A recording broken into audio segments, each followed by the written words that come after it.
Chapter 41. The Butcher. I saw a great deal of trouble amongst the horses in London, and much of it that might have been prevented by a little common sense. We horses do not mind hard work if we are treated reasonably, and I am sure there are many driven by quite poor men who have a happier life than I had when I used to go in the Countess of W.'s carriage with my silver-mounted harness and high feeding. It often went to my heart to see how the little ponies were used, straining along with heavy loads, or staggering under heavy blows from some low, cruel boy. Once I saw a little grey pony with a thick mane and a pretty head, and so much like Merrylegs that if I had not been in harness I should have neighed to him. He was doing his best to pull a heavy cart, while a strong, rough boy was cutting him under the belly with his whip, and chucking cruelly at his little mouth. Could it be Merrylegs? It was just like him. But then Mr. Blomefield was never to sell him, and I think he would not do it. But this might have been quite as good a little fellow, and had as happy a place when he was young. I often noticed the great speed at which butchers' horses were made to go, though I did not know why it was so, till one day, when we had to wait some time in St. John's Wood. There was a butcher's shop next door, and as we were standing, a butcher's cart came dashing up at a great pace. The horse was hot and much exhausted. He hung his head down, while his heaving sides and trembling legs showed how hard he had been driven. The lad jumped out of the cart and was getting the basket, when the master came out of the shop much displeased. After looking at the horse, he turned angrily to the lad. "How many times shall I tell you not to drive in this way? You ruined the last horse, and broke his wind, and you are going to ruin this in the same way. If you were not my own son, I would dismiss you on the spot. It is a disgrace to have a horse brought to the shop in a condition like that. You are liable to be taken up by the police for such driving, and if you are, you need not look to me for bail, for I have spoken to you till I am tired. You must look out for yourself." During this speech the boy had stood by, sullen and dogged, but when his father ceased, he broke out angrily. It wasn't his fault, and he wouldn't take the blame. He was only going by orders all the time. "You always say, 'Now be quick, now look sharp,' and when I go to the horses one wants a leg of mutton for an early dinner, and I must be back with it in a quarter of an hour. Another cook had forgotten to order the beef. I must go and fetch it, and be back in no time, or the mistress will scold, and the housekeeper says they have company coming unexpectedly, and must have some chops sent up directly, and the lady at number 4 in the Crescent never orders her dinner till the meat comes in for lunch, and it's nothing but hurry, hurry all the time. If the gentry would think of what they want, and order their meat the day before, there need not be this blow-up." "I wish to goodness they would," said the butcher. "'Twould save me a wonderful deal of harass, and I could suit my customers much better if I knew beforehand. But there, what's the use of talking? Whoever thinks of a butcher's convenience or a butcher's horse? Now then, take him in, and look to him well. Mind, he does not go out again today, and if anything else is wanted, you must carry it yourself in the basket." With that he went in, and the horse was led away. But all boys are not cruel. I have seen some as fond of their pony or donkey as if it had been a favourite dog, and the little creatures have worked away as cheerfully and willingly for their young drivers as I work for Jerry.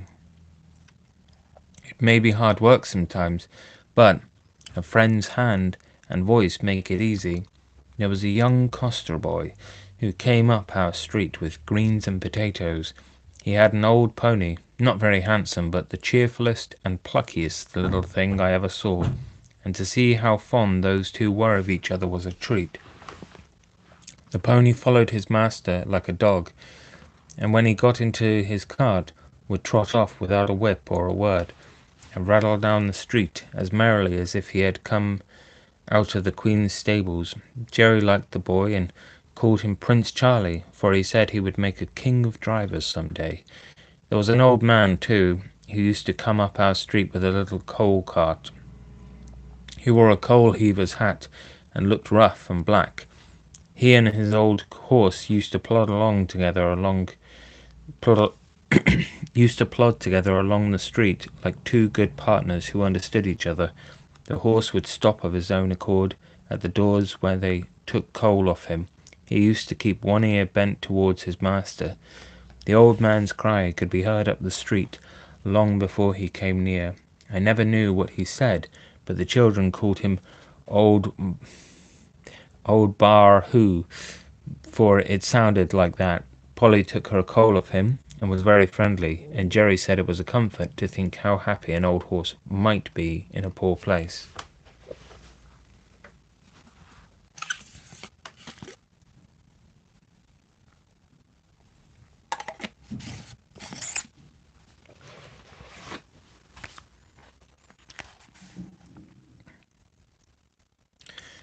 Chapter 42. The Election. As we came into the yard one afternoon, Polly came out. "Jerry, I've had Mr. B here asking about your vote, and he wants to hire your cab for the election. He will call for an answer." "Well, Polly, you may say that my cab will be otherwise engaged. I should not like to have it pasted over with their great bills, and as to make Jack and Captain race about to the public houses to bring up half-drunken voters, why, I think 'twould be an insult to the horses. No, I shan't do it." "I suppose you'll vote for the gentleman," he said. "He was of your politics." "So he is in some things, but I shall not vote for him. Polly, you know what his trade is?" "Yes." "Well, a man who gets rich by that trade may be all very well in some ways, but he is blind as to what working men want. I could not in my conscience send him up to make the laws. I dare say they'll be angry, but every man must do what he thinks to be the best for his country." On the morning before the election, Jerry was putting me into the shafts when Dolly came into the yard, sobbing and crying, with her little blue frock and white pinafore spattered all over with mud. "Why, Dolly, what's the matter?" "Those naughty boys," she sobbed, "have thrown the dirt all over me, and called me a little ragga—" "They called her a little blue ragamuffin, father," said Harry, who ran in looking very angry. "But I have given it to them. They won't insult my sister again. I have given them a thrashing they will remember. A set of cowardly, rascally, orange blackguards." Jerry kissed the child and said, "Run into mother, my pet, and tell her I think you had better stay at home today and help her." Then, turning gravely to Harry, "My boy, I hope you will always defend your sister, and give anybody who insults her a good thrashing. That is as it should be, but, mind, I won't have any election blackguarding on my premises. There are as many blue blackguards as there are orange, and as many white as there are purple, or any other colour, and I won't have any of my family mixed up with it. Even women and children are ready to quarrel for the sake of a colour, and not 1 in 10 of them knows what it is about." "Why, father, I thought blue was for liberty." "My boy, liberty does not come from colours. They only show party, and all the liberty you can get out of them is liberty to get drunk at other people's expense, liberty to ride to the poll in a dirty old cab, liberty to abuse anybody that does not wear your colour, and to shout yourself hoarse and what you only half understand. That's your liberty." "Oh, father, you are laughing."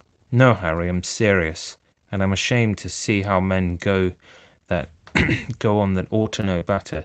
An election is a very serious thing, at least it ought to be, and every man ought to vote according to his conscience, and let his neighbour do the same."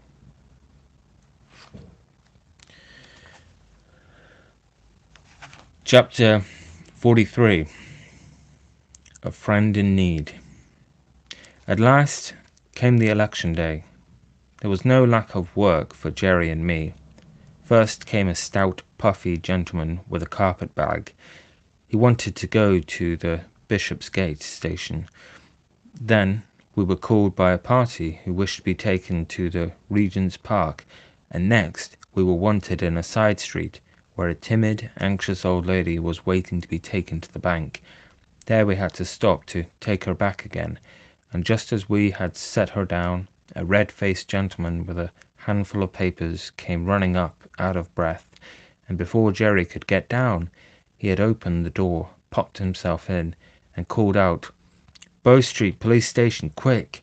So off we went with him, and when, after another turn or two, we came back, there was no other cab on the stand.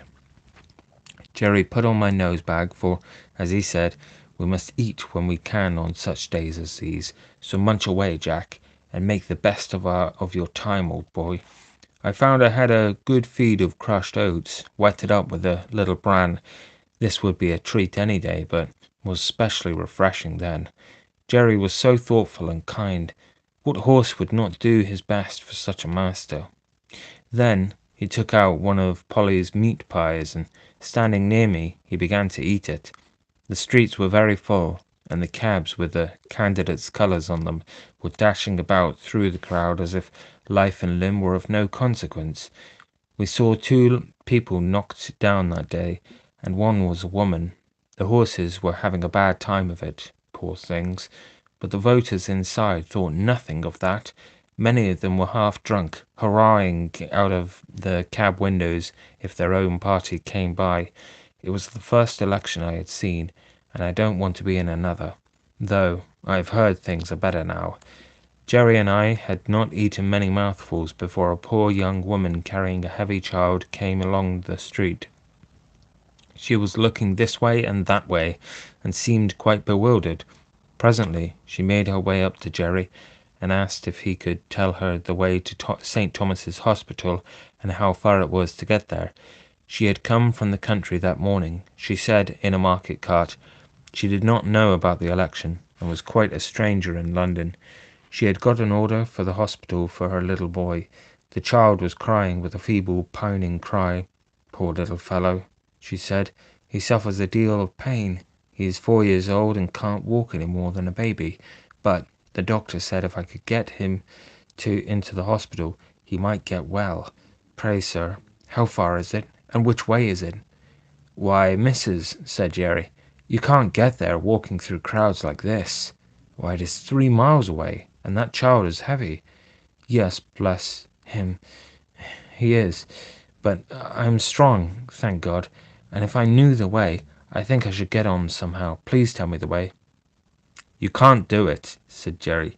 "You might be knocked down and the child be run over. Now look here, just get into this cab, and I'll drive you safe to the hospital. Don't you see the rain is coming on?" "No, sir, no, I can't do that, thank you. I've only just enough money to get back with. Please tell me the way." "Look you here, missus," said Jerry. "I've got a wife and dear children at home, and I know a father's feelings. Now, get you into that cab, and I'll take you there for nothing. I'd be ashamed of myself to let a woman and a sick child run a risk like that." "Heaven bless you," said the woman, bursting into tears. There, there, cheer up, my dear. I'll soon take you there. Let me put you inside." As Jerry went to open the door, 2 men with colours in their hats and buttonholes ran up, calling out, "Cab!" "Engaged!" cried Jerry, but one of the men pushing past the woman sprang into the cab, followed by the other. Jerry looked as stern as a policeman. "This cab is already engaged, gentlemen, by that lady." "Lady?" said one of them. "Oh, she can wait. Our business is very important. Besides, we were in first. It is our right, and we shall stay in." A droll smile came over Jerry's face as he shut the door upon them. "All right, gentlemen. Pray stay in as long as it suits you.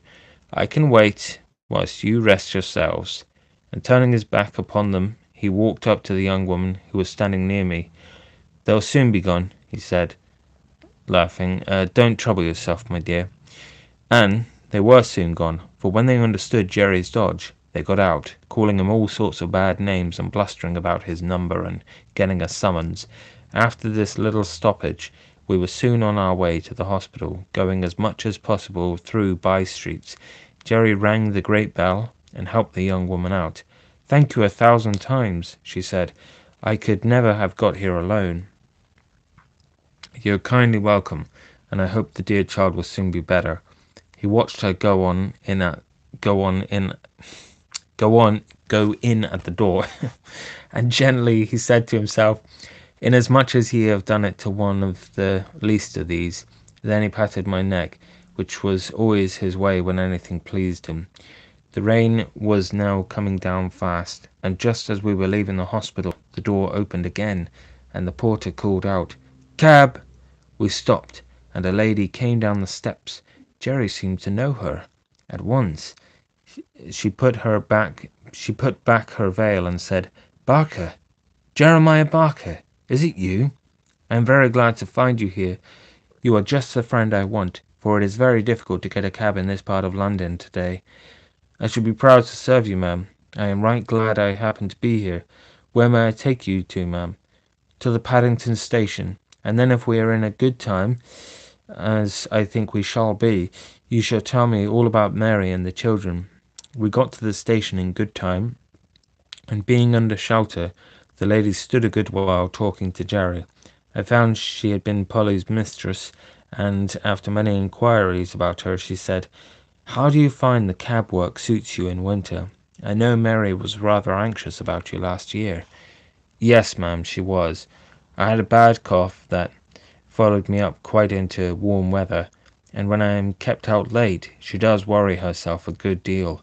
You see, ma'am, it is all hours and all weathers, and that does try a man's constitution. But I am getting on pretty well, and I should feel quite lost if I had not horses to look after. I was brought up to it, and I am afraid I should not do so well at anything else." "Well, Barker," she said, "it would be a great pity that you should seriously risk your health in this work, not only for your own, but for Mary and the children's sake. There are many places where good drivers or good grooms are wanted, and if ever you think you ought to give up this cab work, let me know." Then, sending some kind messages to Mary, she put something into his hands, saying, "There is 5 shillings each for the 2 children. Mary will know how to spend it." Jerry thanked her, and seemed much pleased, and, turning out of the station, we at last reached home, and I, at least, was tired.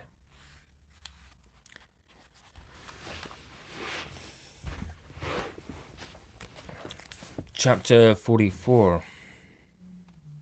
Old Captain and his Successor. Captain and I were great friends. He was a noble old fellow, and he was very good company. I never thought that he would have to leave his home and go down the hill, but his turn came, and this was how it happened. I was not there, but I heard all about it. He and Jerry had taken a party to the great railway station over London Bridge, and were coming back. Somewhere between the bridge and the monument, when Jerry saw a brewer's empty dray coming along, drawn by 2 powerful horses. The drayman was lashing his horses with his heavy whip. The dray was light, and they started off at a furious rate.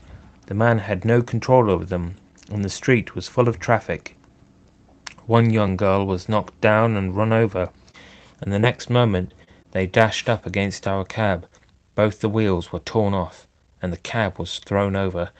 Captain was dragged down, the shafts splintered, and one of them ran into his side.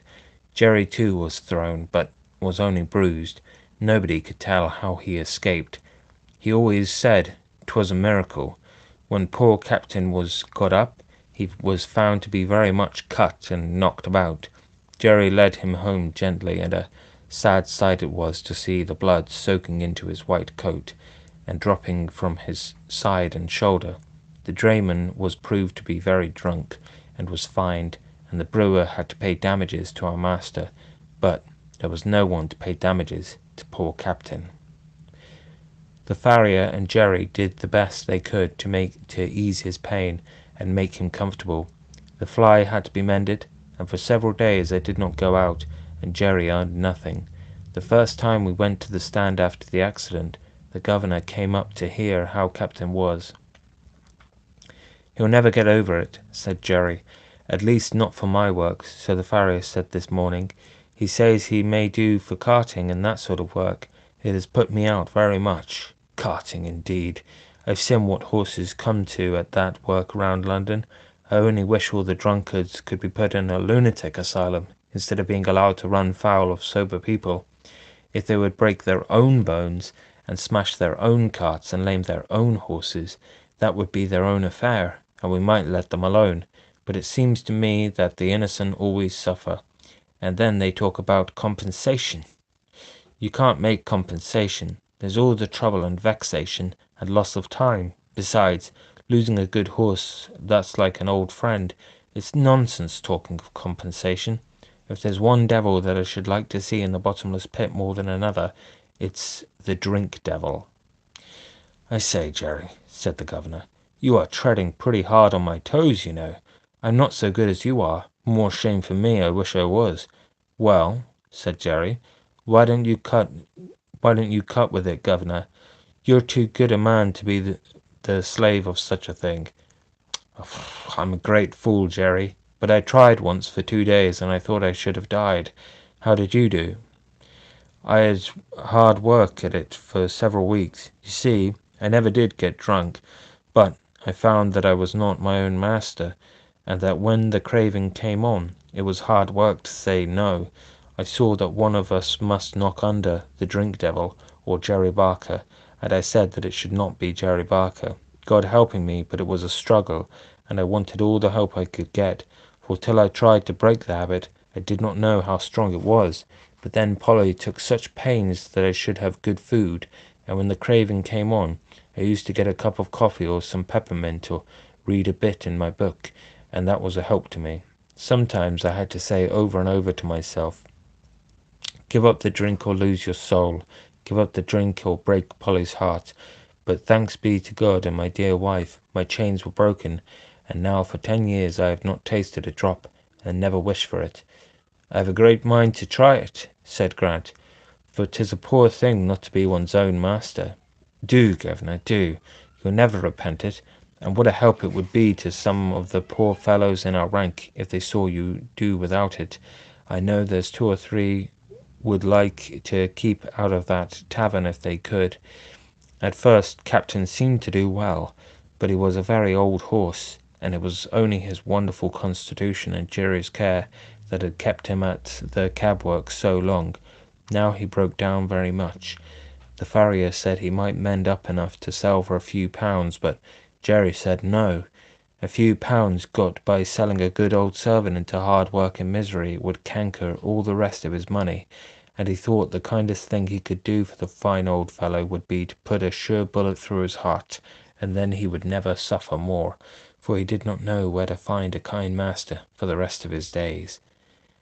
The day after this was decided, Harry took me to the forge for some new shoes. When I returned, Captain was gone. I and the family all felt it very much.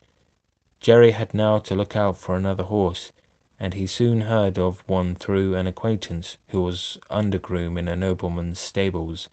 He was a valuable young horse, but he had run away, smashed into another carriage, flung his lordship out, and so cut and blemished himself that he was no longer fit for a gentleman's stables, and the coachman orders to look around and sell him as well as he could. I can do with high spirits, said Jerry, if a horse is not vicious or hard-mouthed. There is not a bit of vice in him, said the man. His mouth is very tender, and I think myself that was the cause of the accident. You see, he had just been clipped, and the weather was bad, and he had not had enough exercise, and when he did go out, he was as full of spring as a balloon.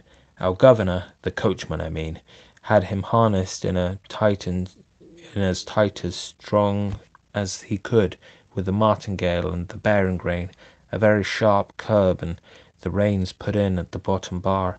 It is my belief that it made the horse mad, being tender in the mouth and so full of spirit. Likely enough. I'll come and see him, said Jerry. The next day, Hotspur, that was his name, came home. He was a fine brown horse, without a white hair in him, as tall as Captain, with a very handsome head, and only 5 years old. I gave him a friendly greeting by way of good fellowship, but did not ask him any questions. The first night he was very restless, Instead of lying down, he kept jerking his halter rope up and down through the ring and knocking the block about against the manger so that I could not sleep. However, the next day, after 5 or 6 hours in the cab, he came in quiet and sensible. Jerry patted and talked to him a good deal, and very soon they understood each other, and Jerry said that with an easy bit and plenty of work he would be as gentle as a lamb, and that it was an ill wind that blew nobody good, for if his lordship had lost 100 guinea favourite, the cabman had gained a good horse with all his strength in him. Hotspur thought it a great come down to be a cab horse, and was disgusted at standing in the rank, but he confessed to me at the end of the week that an easy mouth and a free hand made up for it a great deal, and after all, the work was not so degrading as having one's head and tail fastened to each other at the saddle. In fact, he settled in well, and Jerry liked him very much.